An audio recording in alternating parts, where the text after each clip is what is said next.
this is the honor of my life, the achievement of my life, the pleasure of my life, and the meaning of my life to play a woman of such substance, soul,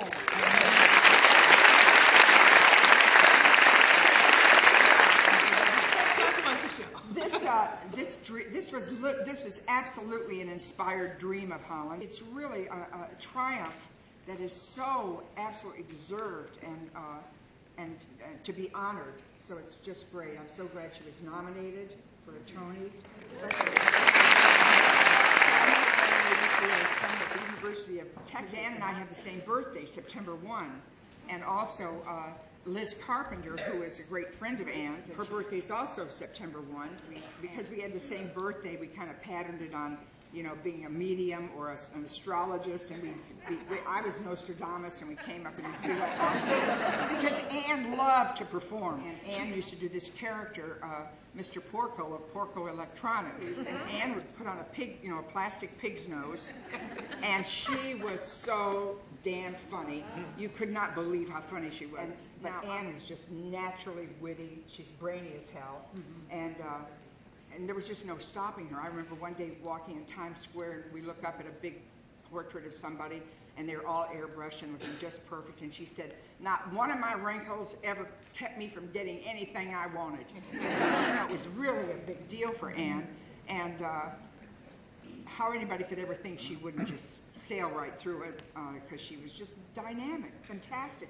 Plus, she radiant blue eyes. I mean, and I'm absolutely unstoppable. Anne always exuded love, you know. Yeah. There was a way that her comedy, her humor was always so loving, and it was always to move people along. Kind of her life was kind of like superlatives. She, you know, I happened to run it. We happened to be in Italy at the same time one year. I was making a film, and we went, and I think we were in Florence or I can't remember if we were in Florence or San Gimignano, but we went to a cafe and having something to eat. And here's how she'd always be, no matter what. She'd say, "Oh, this is the best cappuccino I have ever had." As long as she could say it. It was amazing. I've heard women that worked in the governor's office, she'd come out the door and say, "Isn't it wonderful?" Just, you know. So you can imagine people were buoyed up all the time. Like, how could anything go wrong? This is just so wonderful and fabulous to be here. And the way she managed her family within the politics, I mean, it was really showing that a woman could try to have it all. Yeah. It was lovely. And that was, when she was county commissioner, this is before she was treasurer, when she was county commissioner, she was in a receiving line for like some, you know, other politicos who from the Texas area, and she was standing next to an African-American commissioner, and named Charles Miles, and some guy came, some bigoted kind of guy, and he wouldn't shake Mr. Miles's hand, and he just went right on to Ann, and he said, "And who's this pretty little lady?" And she said, "Mrs. Charles Miles."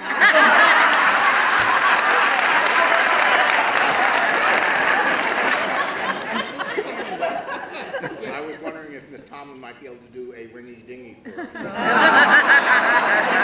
Probably one ringy-dingy. What you're asking anyway? I'm actually not working for the phone company.